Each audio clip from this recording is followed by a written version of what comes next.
You're listening to the PT Pintcast, where smart people in healthcare come to make noise. Here's your host, Jimmy McKay. I like it. I had this big fancy intro all prepared. Then I'm like, I think I'm just going to this is like base. I'll go basics. Today's guest has been on the show multiple times. He built a cash-based clinic before it was the thing. He served in the military, then decided, to the behest of a lot of people around him, like, what are you doing? To build a business serving athletes on his own terms. Now he coaches other people, clinicians, how to do what he did. Avoid the volume trap, grow practices, make work again, but make it meaningful. That's like the funny part, right? Like when it's meaningful, it doesn't really feel like work, but you're working. So he's not just running a clinic. He built a movement. And he let me call him by the wrong name for the first 5 years that we knew each other. I kept calling you Danny. I kept saying Matta because I don't know. I said it and you didn't correct me. So it's Matta. Yeah. Been doing it my whole life, dude. It's not, really? You're not saying it wrong. My family says it wrong. It's literally like, it's just a couple letters that got removed on Ellis Island, story. And then my great grandfather was just too stubborn to stop pronouncing our A as if it didn't have vowels. It was Di Matteo. And then they removed some letters and he refused to drop the way the A sounded. So this has been generations of us now. And when we find out, we're like, this is silly. One of us is going to have to stop, but I don't necessarily want it to be me at this point. So maybe one of my kids will change it. Yeah. Do you remember meeting up in Alexandria? We were like at a coffee shop. We got tacos. That's what it was. We were talking. We were taco joint, and you were doing Doc and Danny. Yeah.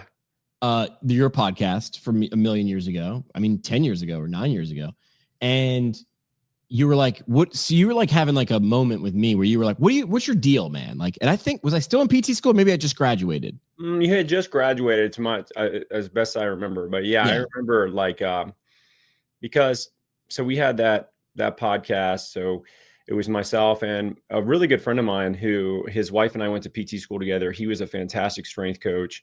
So it was, Doc and Jock. He was the Jock. I was the Doc. We would mix strength and conditioning and PT stuff. And we would just really, it was a reason for us to be able to get people to talk to us about what we wanted to learn anyway. Because everybody would say yes. It's a Trojan horse. I know. Everybody was saying yes. So we basically had this like pseudo, advanced training from people that we could interview. It was almost like an extra master's degree or something just from the conversations. And he and I like to chat about this stuff anyway. So we were going to I would call him and be like, hey, what are you doing with people, whatever. And I would talk about what I was learning. So we just decided we would record it. And we did that for years. And in fact, it even got fairly popular as far as downloads go. I mean, we were getting 50 to 70,000 downloads a month. But what was happening was I was getting a lot more feedback from people, a lot more questions about business stuff because I would bring that up occasionally. So eventually, I moved over to just talking about business, and that's really all I've been doing for the last 7 years or so. And, but you at the time, I remember I was like, this podcast is awesome. Like, what are you going to do with this? Because, you don't want it to be just a time consuming hobby. If it's something you want to build a career around and you really are good at, which you're very good at this. And this has been going, how many years has this been going for? 10. That's insane, dude. 10 years. I didn't think it would go 10 months, 10 weeks. Shoot, I started it as a 6-pack. I was like, let me do 6 episodes over beers. That'd be cute. And then we did 6 and we got a response and people were like, what are you doing next? And I'm like, I don't know. I don't know what I'm doing. I'm a second-year PT student. I don't know anything. So then I just kept doing it because I kept getting out of it more than I put in. You put effort in, but every time I'd be like, look at this cool idea I wouldn't have gotten to. I like reading books, and we'll get to your book in a second. I want some royalties, by the way. I'll explain why. Okay.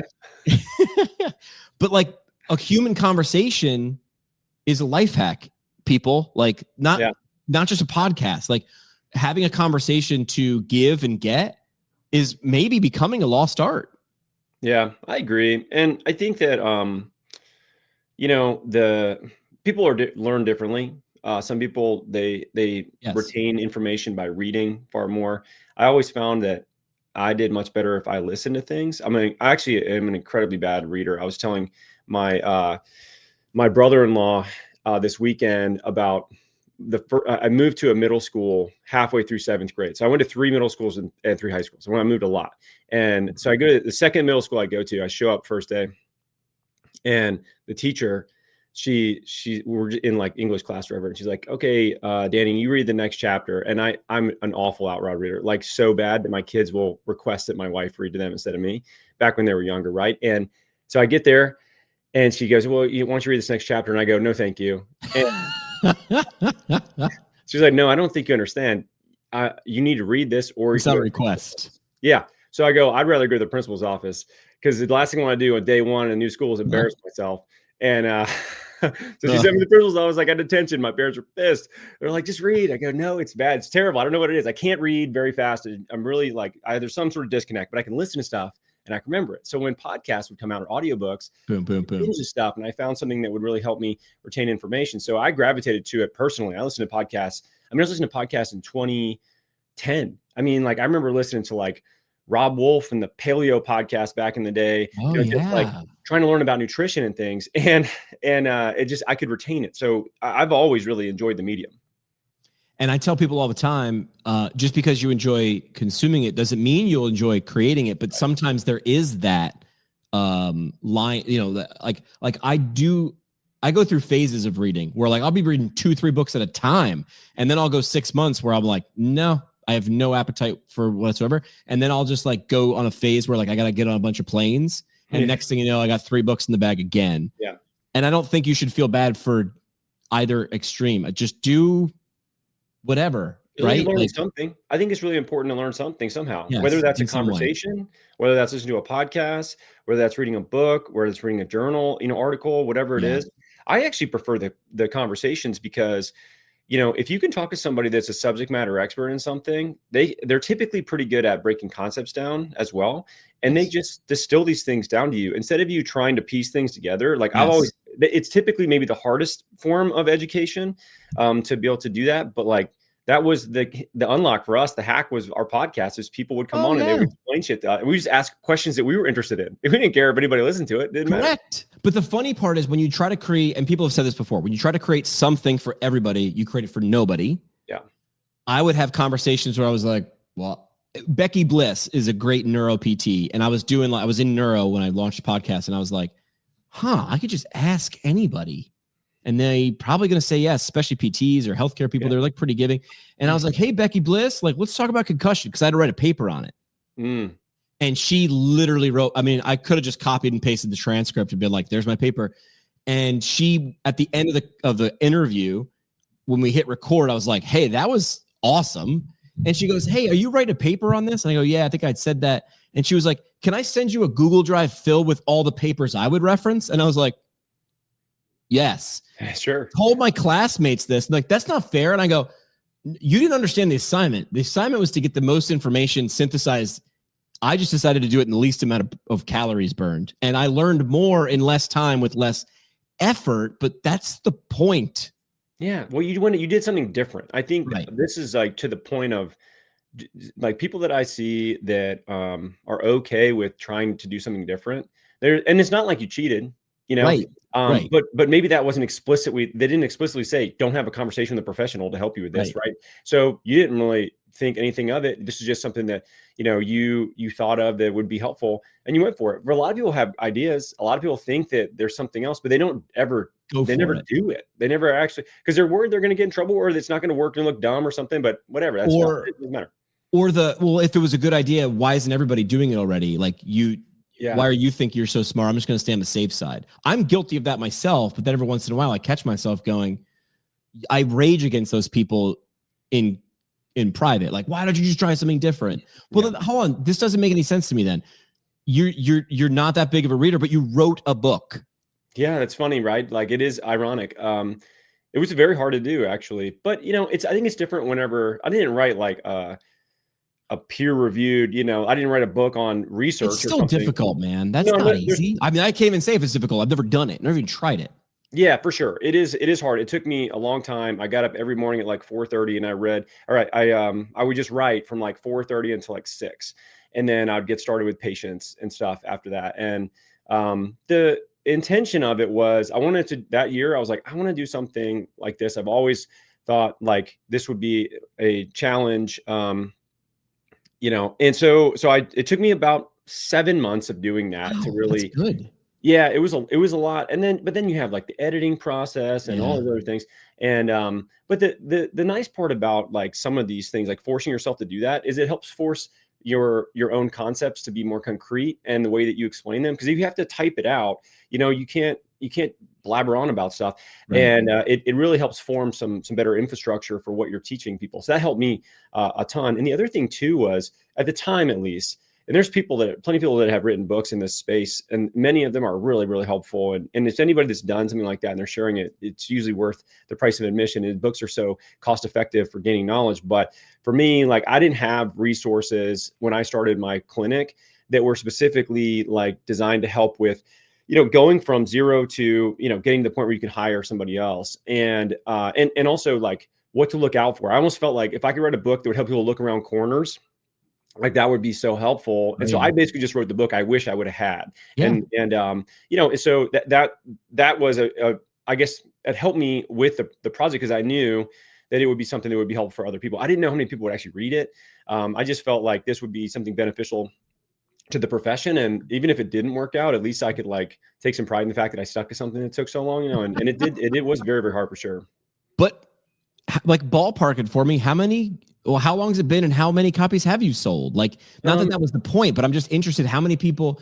I think the number of copies you've sold is not the thing. The thing is, look how many people had the same gripe or the same desire to learn and then followed through. Yeah, for sure. And so originally the first book that I wrote is called Fuck Insurance. And that's it. Obviously very aggressive title. Yes. And what happened was we actually kept getting, anytime we would post something about this on social media or whatever, it would get like, I would get banned or, restricted. And so you can still get that book actually on Amazon, but I updated it. I rewrote some sections of it that we had learned more about, especially like continuity in the back end sales process and things like that. And then we updated it to the cash-based practice field manual, which is what it is now. And a lot of the core of the book is similar, because the concepts didn't change, but some of the things that we learned evolved and improved, and we were able to update that. But more importantly, we just couldn't even get it out there. So that when we wrote it, originally it was that, and now it's this other book. But I think we're in the range of somewhere between 12 and 15,000 copies sold. I haven't actually like looked in a while. I don't really track it too much, but we do end up with, I don't know, it's a few hundred per month, basically, as far as books go. And which is really interesting considering it's such a small niche within a niche. Right. Yeah. So that's actually been really cool. I think of it as like, man, if it's like 15,000 people, that would fill up like, State Farm Arena almost, where the Hawks play, of people that have, read this, which is awesome. And the best part that I get from that actually is I'll get people will message me or send me an email, and they're like, dude, I read your book. Like, I had somebody tell me that they started a clinic that now is like literally multiple seven figures off of just reading the book. They're like, this book was the infrastructure to help start all these things. And now they're obviously very talented at what they do. But like the information they needed to have the courage to do it came from a really, affordable book. It's something that came out of my brain that somebody else can use, and it doesn't have to be cost prohibitive to anybody, which I think is really amazing about books. So I reference Fuck Insurance a lot. I'll be talking to someone and be like, yeah, I see what you're trying to do. Go read Danny's book. Like, I can sit here and try to give it. I could tell you to call Danny, but Danny's doing other stuff. I'm like, just go read the book. If you got more questions, Danny's got a resource for you there. Describe what that looks like. Like, Megan Brown has been like, you need to come with me. I don't even run a clinic. Like, that's not where you just come. But she's been in your room multiple times. She doesn't run a clinic either. We'll get to what Megan Brown does, because I think she's the sneakiest PT in PT, because she's like, I don't even PT. And then people come in and they're like, I'm a PT. Yeah. But what was the next step? What's that look like? If someone's like, okay, I read the book, but I'm hungry, or I still need what you just said, which was, they got some knowledge, but what they needed was like permission, even though they don't need it. But sometimes we want it or we crave it.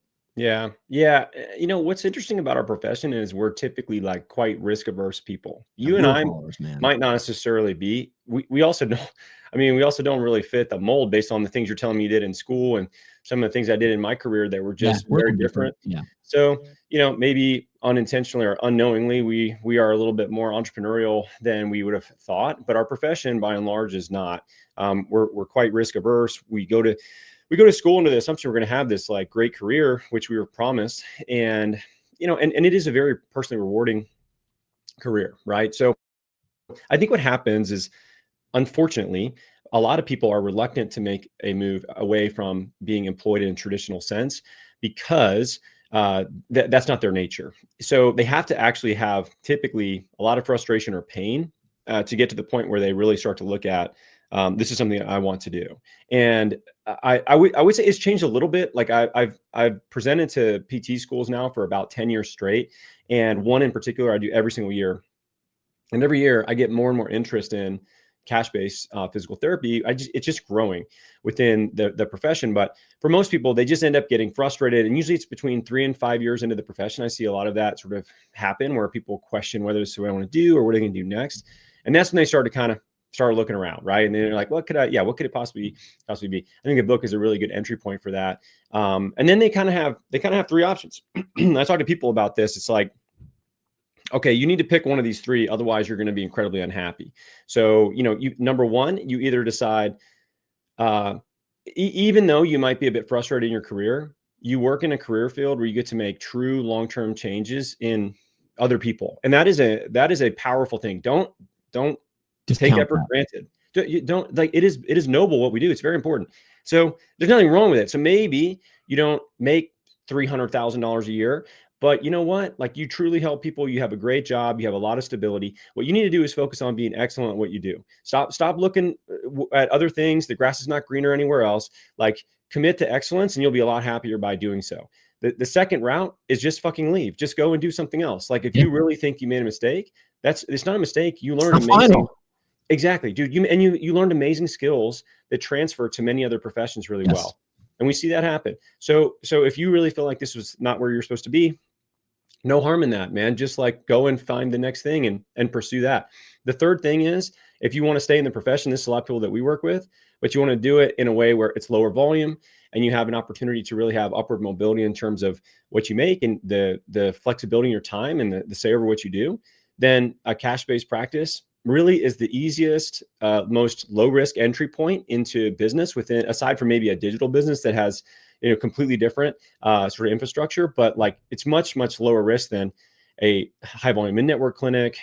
It's much more simplified. So that's the direction we see a lot of people go from there, but it's going to be one of those three typically. I do this with students a lot, and I like to play with words, obviously, a guy with a degree in communications and journalism, right? So I say, listen, if you're one of those people who's like in between a couple of those avatars that Danny just talked about, you're like, well, I call them like the end of the diving board people. Like, you're there, but you're like, I want, but I won't risk it.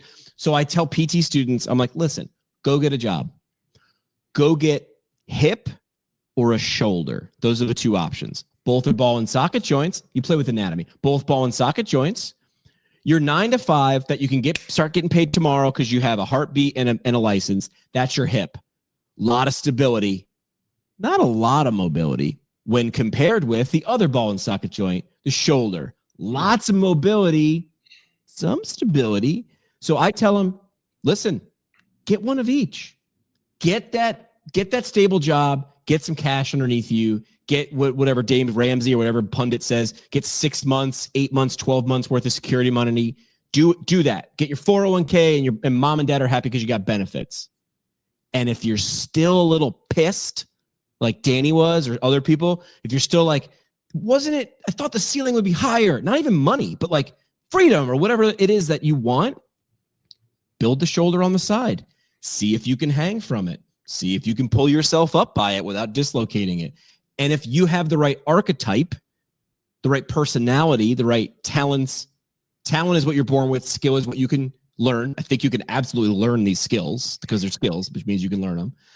What's stopping you? Get a hip, get a shoulder. If the shoulder doesn't work, go grab another hip.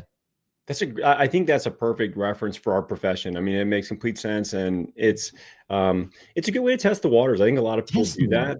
I mean, it's some of it though, you also have to understand your own situation. And I'm not saying you have to completely dismiss options, but somebody who has 3 kids and they take care of their sick mom has less of an opportunity to take a risk on themselves as somebody who's single and has a dog.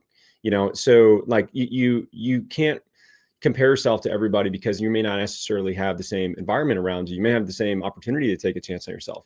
But if you do, and you test it out and it makes sense, then, all right, cool. At least, whether it's something you like or not. And there are a lot of people doing that. There's definitely a lot of people that have these side hustles. Right? Like, I don't know if we have numbers on it or whatever, but it sure feels and smells and tastes like in the ether, people asking questions in dark corners of Facebook or LinkedIn. You sort of know it. I mean, you can spot these people from a mile away. Probably it's like, you're asking the introductory questions. You're in the preparing to get ready phase. And when you're ready, what do you bring people into? I want you to talk about the thing that I haven't been to yet, that Megan Brown, who we'll get to again, who's like, this is a thing. And when you go there, you see other people. I think she said something like, people can see future versions of themselves walking around and they're like, I don't know what it is, but it's here. There it is. Look at her. Look at him. Yeah. I mean, we really have, it's a very simple education process for us. Like we help people get started, which is essentially a 6-month program. We help people scale up to move into a standalone space, hire, all the things they need to do as their business gets bigger, which is 12 months. So the 6-month one is for people getting started. That's called our Clinical Rainmaker program. And then the 12-month program is our PT Biz Mastermind program. And I think of them actually as one is a residency and one is a fellowship. I like that. So now I like how you're reversing it. Great. Go. Why? Why? I didn't go to MBA school. I've never actually taken a big business course in my life. But I've been a part of residencies and fellowships, and I've helped teach coursework internationally, and I've helped stand up programs in the military. And one of the big things that we do is there's a certain way that we teach people, in these higher education programs. It's very, very effective. And I didn't know any other way to put these things together than what I had learned and what I'd been a part of. So the way we organize our coursework is based on our experience in fellowships and residencies. So, the fellowship program is more in depth. There's case studies, there's peer-based learning, there's things where you're going to have to be a big boy, big girl, put your big boy, big girl pants on and actually like present your business, defend what you're doing, and depth of knowledge is gained through struggle sometimes like that, but have, mentors that have already done what you're trying to do. The residency is a little bit more hand holding early on because you don't know as much. The mindset side of it is harder in a lot of ways. And it's really focused on people learning how to sell and market and get people in the door so that they can actually, take a chance on themselves full time. But in the mastermind, the coolest part that we get a chance to do is we get together everybody twice a year. And this is what Megan Brown is talking about. So Megan was a guest presenter for us a couple years ago in Atlanta, and she's been to every event that we've had since. And she sells it. She's like, she doesn't even sell it. She's like, you need to go. I'm like, why? She goes, show up. And I'm like, all right. And I trust her, obviously. You're welcome at any one, by the way. The next one we got is in Charleston. If you're tired of being cold at the end of March. When is it? I mean, I forget the dates. It's the end of March. It'll be a Thursday, Friday at the end of March. All right. If Megan's going, I'm saying it right now, December 16th. If Megan's going, I'll show up. Okay. I'll follow up with you on this because I think you would love it, man. And the thing is, the reason that I think Megan likes it is because, when you have a room full of 200 clinicians that are all business owners as well, and they all are trying to do the same thing, and they're at different stages of that journey. Because some people are making $10,000 a month, some people are making $200,000 a month in their business, right? And so you sit in there, but yet everybody's the same. We all have the same background. We all have these businesses that are laid out similarly. We all are very mission driven. We're very positive people. I imagine if you went to a similar group full of people that are personal injury attorneys, it's a very different vibe than 200 cash-based physical therapists that heavily lean into like performance and movement and niches that are helping people, stay active and get back to running or whatever, things like that. So, you have a very, very active, a very engaged group of people. But more than anything, I don't know, when you're a business owner, I think it's a struggle to find people that understand the shit you have to deal with, but also can celebrate your wins.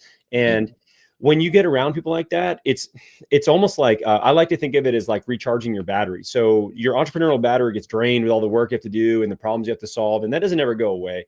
But twice a year, people get to come, into a space, and that battery gets filled back up with cool conversations with cool people that they meet all across the country. And then all of a sudden, you have this network of people where you could pretty much drop into any city in the country, hit up one of the people that we work with and have a great, dinner conversation with them, go check out their clinic, just expand your network. So it's fun. It's fun. And some people, Megan, she's very, extroverted. She loves being around other people. Some people maybe are a little more introverted, but either way, it's such a welcoming group. It's not stress. It's not stressful networking. Like, it doesn't even feel like you don't know these people because we have so much in common.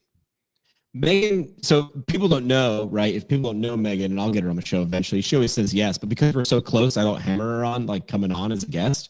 Megan's very skeptical in a good way. Like, if you say something, she's the first, like, her extroversion, because some people might come across like, why she's so pushy. Megan's trying to get to the root. Megan's like, if this is so great, she's like, why? And people are like, what do you mean why? I just said it was great. She's like, great. Why? Why is it great? Tell me why it's great. I wouldn't say she was anti like APTA, but once one of our friends, once Sky Donovan sort of twisted her arm a little bit and she got there, Megan was, here's the best way to say Megan. Megan's all in or Megan's all out. And when you say this is great, she's like, why? Because she's like, maybe I jump in, but I don't jump in a little bit. I'm in or I'm out. You can't get half soaking wet. You're either soaking wet or you ain't. So for her, she is extroverted, but I think once she gets in the room, she's really skeptical in a good way. And once she understands the physics of it in a room, she navigates a room really well. Now, I like to say Megan's the sneakiest Trojan horse of a PT out there that I've seen, because she doesn't have a PT clinic, and I'm using air quotes. She has Mind the Mat Pilates in Alexandria, Virginia, and I think that's like, it's in like one of the top 3 most expensive zip codes in the country. It's like DC area, New York, LA, San Francisco, whatever. Like, it's not easy. It's not easy to run a business. It's definitely not easy there because the prices are crazy and people are very picky. Yeah. And she, on the front door, it says nothing about PT. And on her website, I think you have to really look to find PT. But she's practicing, I want to be very clear, she's practicing physical therapy in group settings every single day as a PT, using all of her PT skills, and confuses the average person. They're like, she's not a PT. And Megan just sits there and goes, I know what I am, and I'm killing it. Not even just business-wise, which she is, but she's also killing it because she's doing exactly what she wants to do for the people. I mean, she's got 3 locations in that area. Yeah. Wild, man. Yeah. We were just there recently doing a content trip and had a chance to follow her for the day. And I did her class, and it was freaking hard, man. It was really hard. Makes it hard. It's super hard, but it's also, she's talking about like abduction and external rotation of the hip, and people know how many degrees of freedom you're supposed to have and stuff. And so I think that, I don't know, physical therapy, I love what she's doing with it because she's applying the skill set that we learn in a slightly different way and really helping people. They love it. It's obvious that they love it. But what she's done a really good job with, and I think this is something that we don't lean into as much as a profession, is she's really created this unique culture and community around her business.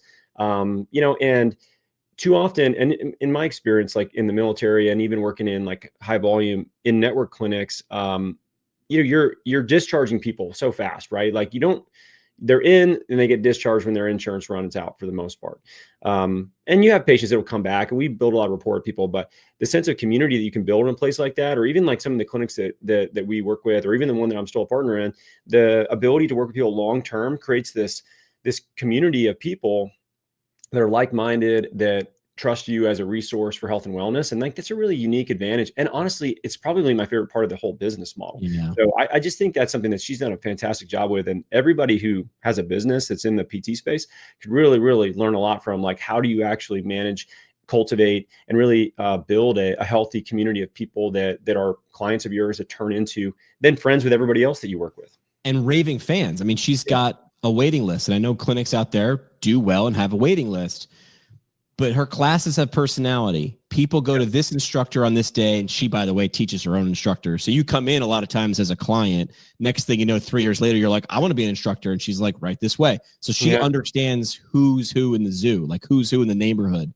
So, I mean, if you're ever in the DC area, go take one of her classes if you can. Good luck. It's called Mind the Mat. Good luck trying to get in. Because again, as soon as a spot opens up, there's someone else on an app. Good. I'm already in.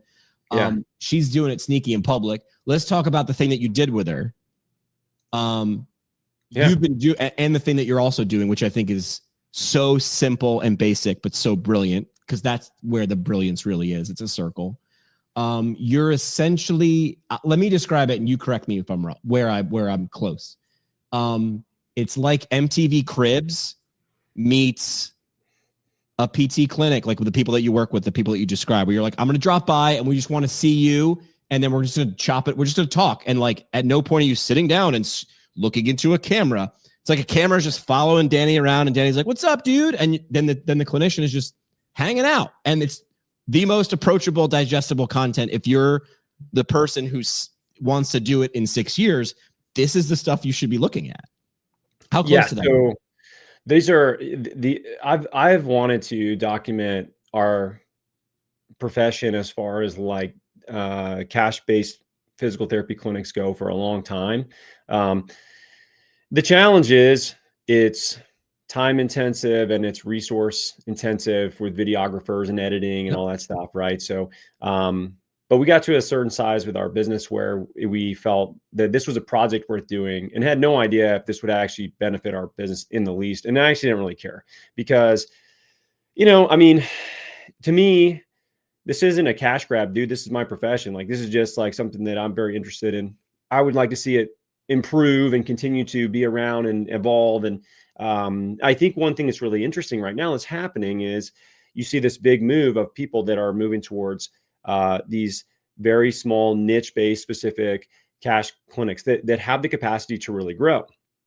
So what we wanted to do was show clients that we were working with, alumni of people that we've worked with that have clinics at different stages of, like, you're in a subleased office in a gym. Let's talk about what you're dealing with. You have 3 locations and you're making a couple $1 million a year in top line revenue. Let's talk about, these things. And we went in there sort of run and gun style with videographers to just have a conversation. And we've done, I think we've done maybe 50 or so of those. And recently with Megan, we did something just slightly different. So we took some of our clients and friends who just have really built some really impressive businesses and have some amazing spaces and cultures. And we spent an entire day with them.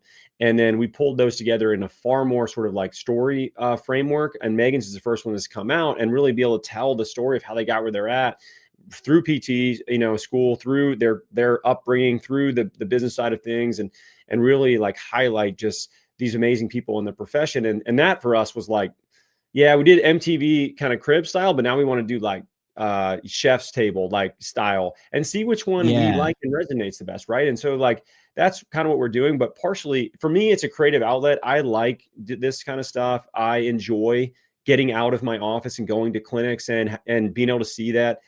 Talking to their patients, like, dude, I have such a good time talking to people's patients about, what are they doing? Because what we get is we get these really high achievers. Usually we get people that are like just awesome. Like I was at a clinic in DC, and one of the owners that we followed around, her patient was coming in to run the Marine. He was right before the Marine Corps marathon, and he was just getting a little bit of soft tissue work done. And this guy was 60 years old. And he had set a goal to run the Marine Corps marathon for the second time. He's only run it one time, but he was 37 when he ran it. And his goal was to beat his time when he was 37. He was 60. Like just think about that goal. I know, it's amazing. And I was like, this guy like lit me up the rest of the day. I was like, I want to be like this guy one day. I want to keep like trying to, test myself and do things. So like, I like that. And I like to share that. And I really, really hope that the profession, sees what people are doing and sees that, oh, they're like me. I could do something similar. I can like be just like them, because none of us are any different than, anybody else in the profession at all. But what you're doing, again, is so simple, and yet why it's brilliant is, to their defense, kind of, PTs can't wait to tell you how great we are and how great we can help you get. And then I just did it today on a call with a very large PT association. And I said, how many people on this call are in show business? Because the guy introduced me. Jimmy was a radio guy and he's podcasting. I said, is there any, this is how I said it. Is anybody else on this call, show of hands, in show business like me? And nobody raised their hand. I'm like, so you only tell, there was academics and clinicians. Like, you only tell students how to do things, you never show them? Well, so you only tell patients how to do things, you never show them. And by show them, I mean demonstrate. And I also mean by tell them, If you keep doing this, you will get that. That's a story with them as the main character. And then I'm like, now if I ask that question, I'm not going to put you on the spot, but if I ask you that question again, would you change your answer? And I just see people go, mm-hmm. Right. There's no such thing as tell business. It's not a thing. We're in show business. That does not mean you need to shoot mini documentaries like Danny.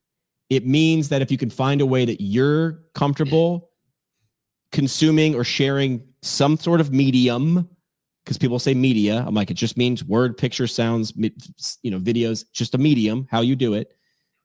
Showing kills, it beats telling 100 times out of 100. It just does. It just does. Yeah, it's cool, and it's also a unique way. I wish, I don't know, in some ways I wish somebody would have done that. Like, or I wish I would have maybe done this for my own clinic whenever we were first getting started. Because I mean, imagine, dude, there was people that will go in and they have a table in the corner of a gym, right? And we're talking to them about where they're at and where they want to be in 5 years. And it's like a time capsule to where they get a chance to see that and see where they were at, what they were thinking, what their space looked like, what their problems were. Exactly. Everything. And then they get a chance to look back on that and really just appreciate the growth that they're inevitably going to have. And not only that, but it also we felt like it would be a really cool asset for people that we work with to help in the hiring process, attract people that would be the right fit for them. And that's actually been the thing that's been the biggest help for, is like, we've had a number of people that have literally hired folks just from watching these clinic tours. So you already sort of said the answer, but I would have asked, or if we go back in time about 90 seconds, I would say, is creating content like this more of a help to hire or get patients? Oh, because hire. I always just, right. Because now you're instead of having to say, and I hate these stupid things, we believe in evidence-based prep. We're hiring now. We believe in just all the mayonnaise flavored ice cream that goes into job postings. It's so funny to watch truly creative, passionate people write a post on Indeed that comes out sounding like a photocopy of a photocopy of a photocopy. What are you doing? Yeah. But now you get to show them. You don't have to tell them. Well, and I think the other thing too that you get is what typically happens is somebody will watch one of those and then they'll independently reach out to the owner to see if they're hiring. They'll go to their site and see if they have a hiring page. And that's what we've noticed more than anything. And I think what happens is, if you can just, and we're pretty authentic about it. We're just following you around, asking you questions, whether it's business, clinical, whatever. There's zero script for it at all. Right. And, it just depends what we get into, but it gets to highlight sort of them and their journey and what's important to them and their personality too. So you end up just sort of culturally having people that are a fit reach out to you. And that's probably the biggest hurdle with hiring folks is making sure that you're like hiring people that are going to be a culture fit and have the same values that you have. And if they watch you talk about your space and your journey as a business owner, and they like it, they obviously like whatever you're saying. So now all of a sudden they've checked the culture box, which is huge. Yeah. They get to come one step closer. Right. I'd say the same for patients too. You could probably have one shoot day, not really have to script a whole lot. Cause I mean, I was in radio, man. We didn't do script. We did, what's the goal? What am I doing with this? What's I'm going to talk between these two songs. What am I doing? Okay. Got it. I'll figure out how to do it. Turn the microphone on. Like, ironically, well, I guess you got to be comfortable with that. Once you are, I think it's simpler to get the realness out when you're like, I just need you to be you. I'm going to make it easy to be you. Right. I think that's why it's called a host, a podcast host, and a guest. My goal as a host is to make you welcome into I want to make you feel welcome at home. And then what happens? You become the most you. But if it's awkward, it's forced, and when it's awkward. You can spot it from a mile away. But what you do is, like I say, run and gun. Well, it's funny when you look back at these things because I don't think I could have done this 5 years ago even. And a lot of it just comes down to, like, even if you think about your career arc, it's similar, right? Because I think I'm between the Doc and Jock podcast and the Peachy Entrepreneur podcast, I'm well over 1,000 podcasts completed, right? Think about how many patients we've talked to. I mean, I had a decade of patient care where, I'm just having conversations with people constantly. I understand the profession in terms of, like, if somebody wants to talk to me about squat mechanics, or they want to talk to me about marketing funnels for clinics, like we can talk about any of that. And I don't think I would have been able to do these off the cuff sort of approaches unless I had all these reps from these other things. And I had no idea that we'd eventually do this or it would lead to that. It's just skill stacking essentially. And it just depends on what you're interested in and keep following that. Right. So for us, what's been cool is like, we can do that, and we can do it pretty efficiently.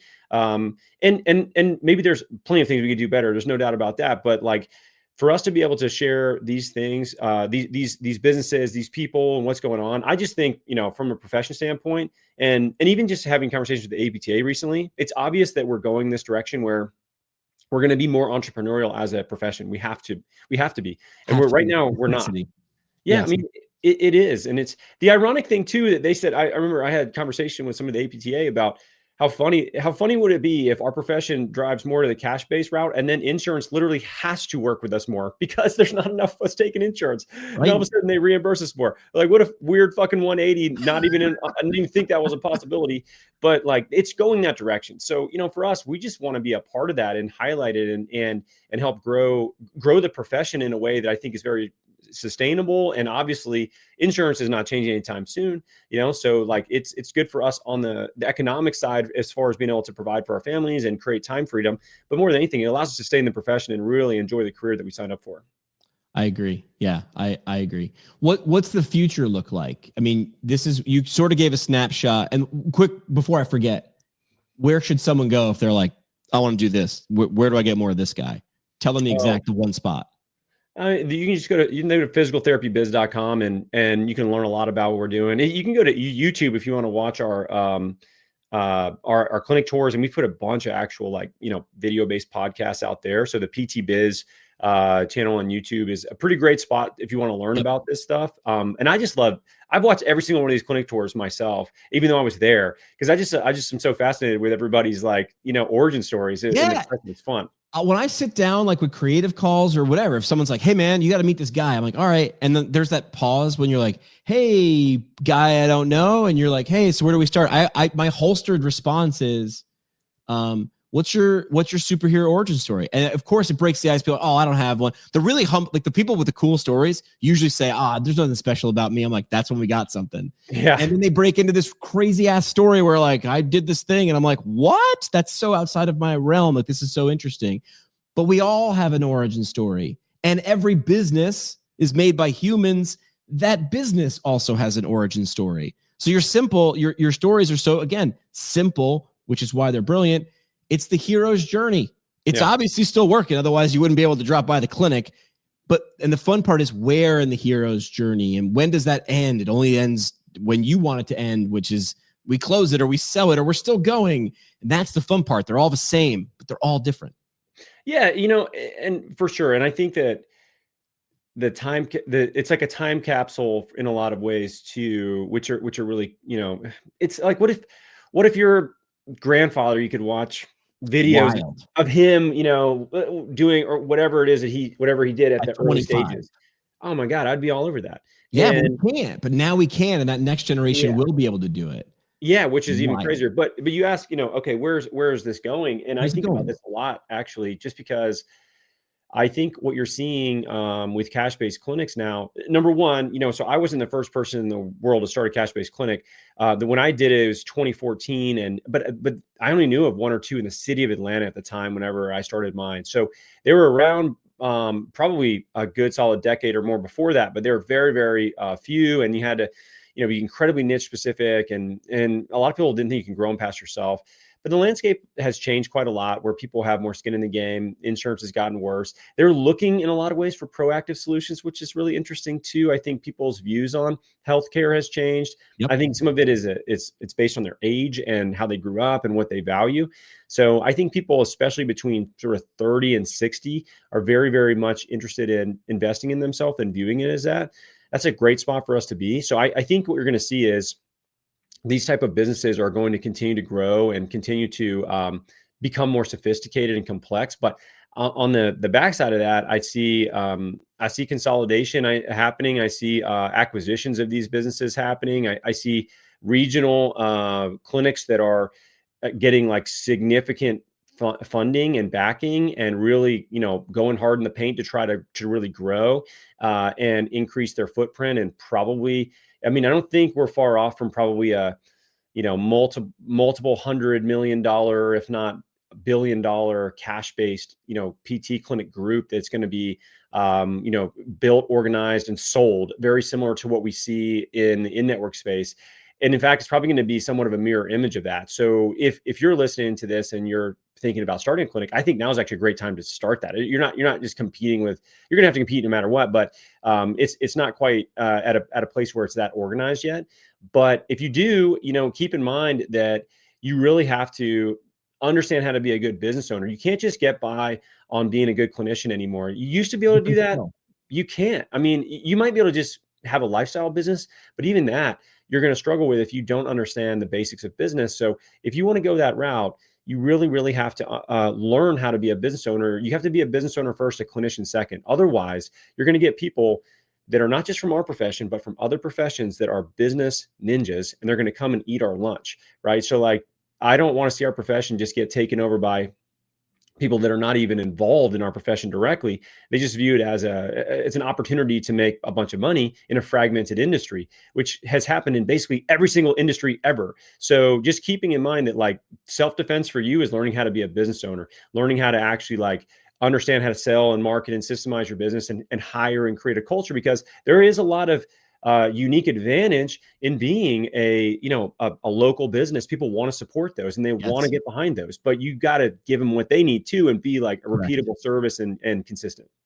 We're going to play a game. Danny, you ready for a game? Yeah, sure. Let's do it. This rapid fire. We're going to call clinic owner rapid fire. I'm going to throw out an idea. You just give me first thing that comes to mind, man. Don't overthink it. Most overused marketing strategy in physical therapy.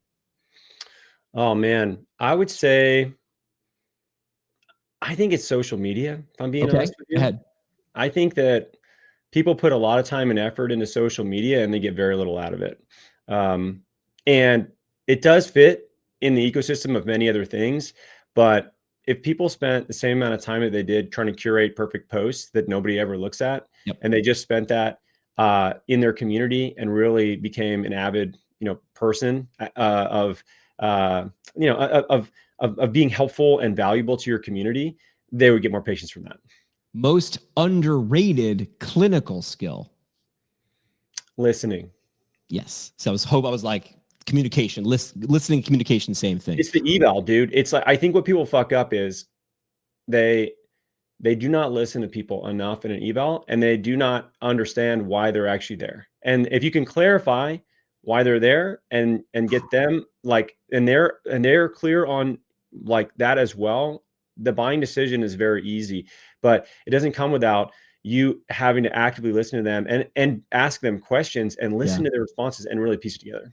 And not assume whatever they're there. Like, don't assume, man. That whole, ass and you and me, that's real. One KPI, only one, that every clinic owner should watch. We could watch lots of things. We got dashboards on dashboards on dashboards on data. But what's one KPI every clinic owner should watch? An important one. I think the most important one is your continuity percentage. So what percentage of people are you working with that come back and work with you in an ongoing manner? The clinics that we find that do the best, they end up being 50, 60+% of people on their schedules that are coming back kind of forever. And they're turning into, they're doing a lot more proactive health, wellness, maybe lifestyle-based work, longevity work, performance, depending on their niche, things like that. And they're not being reactive anymore. So if you can get your percentage of schedule saturation, so let's say you have 100 visits in a month, you're saying on your 50 schedule, to 60 out of a month. 50 to 60 are people that are coming back that have already worked with you, and the other half are roughly new people.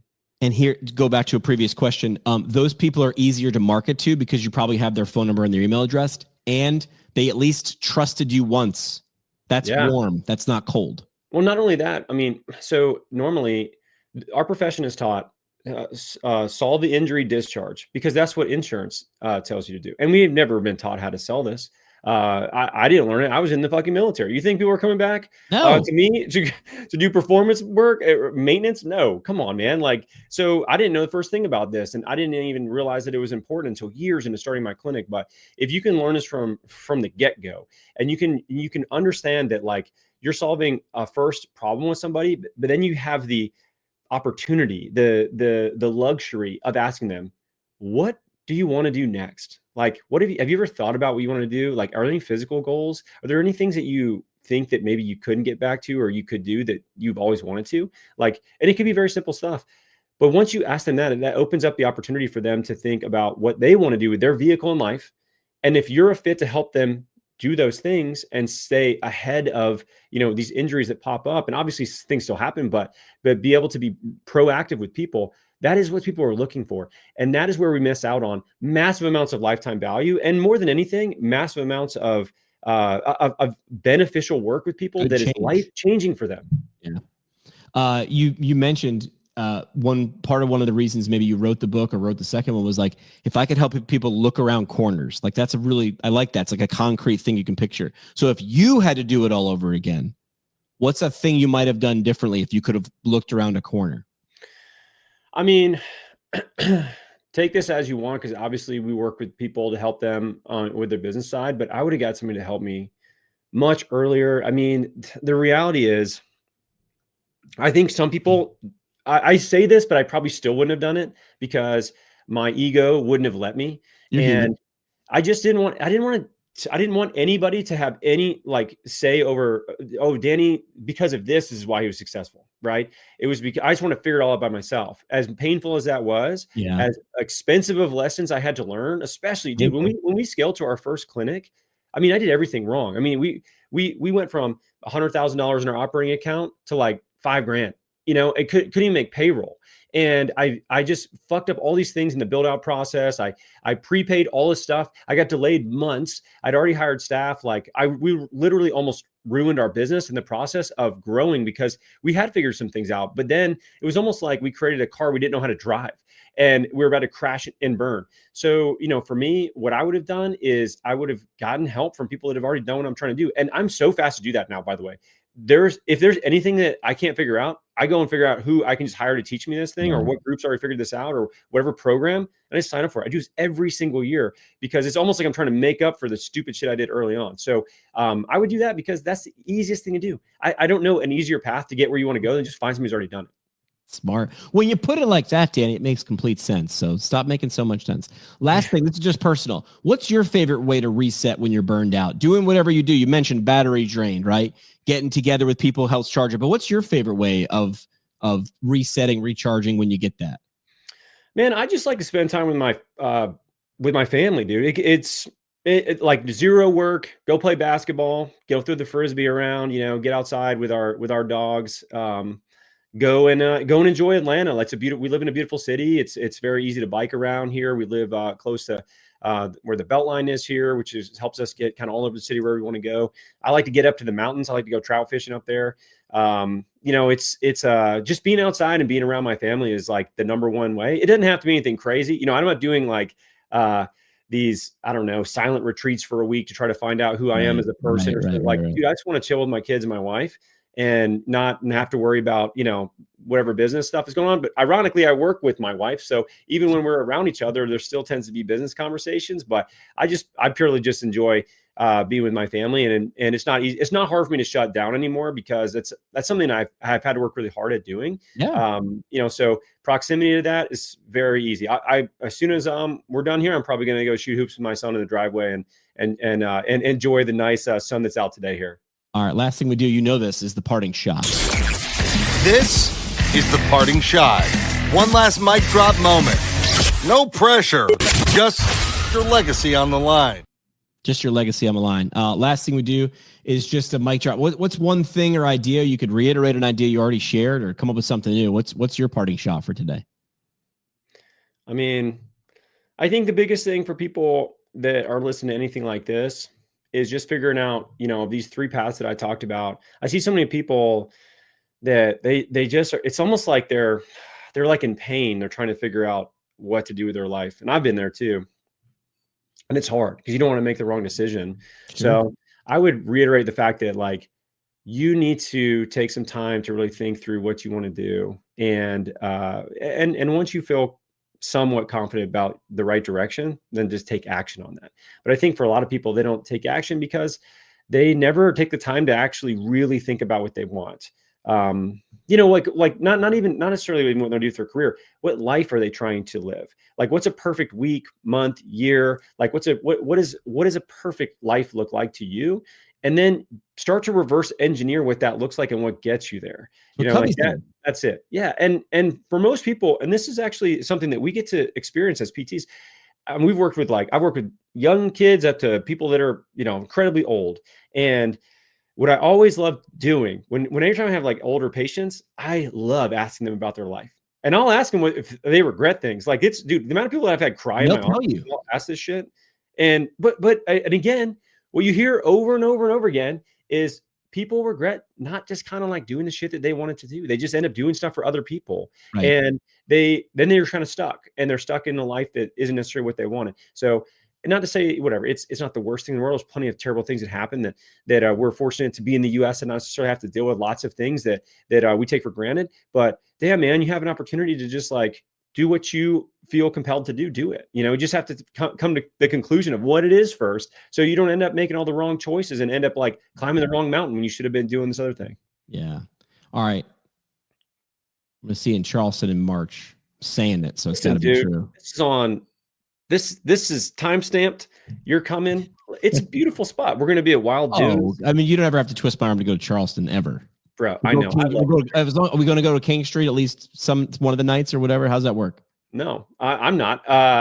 You can, but like where we're staying is at the beach. It's not that close. Right. Well, then sold to where you're at. But you could totally. If I was you, I would just stay for the weekend. We have a lot of people that'll stay for the weekend and and go check out King Street. I actually love. I'll give you the lowdown of where I like to go in Charleston. Right. It's not King Street, because King Street is like saying you're going to go to like whatever. Wherever, some touristy spot in New York. All right, I want the inside track then, man. Don't tell everybody, because I don't want it to get out, but just whisper it to me when we get off. Yeah, okay, I'll tell you. I'll leave it at that. But it is the beach area, and it's not necessarily the city. The city is pretty amazing. Actually, if you want to do something cool in Charleston, my favorite thing to do in the city when it gets dark, go walk around the sort of like Battery area where it's all these old homes, and it's a lot of lanterns still.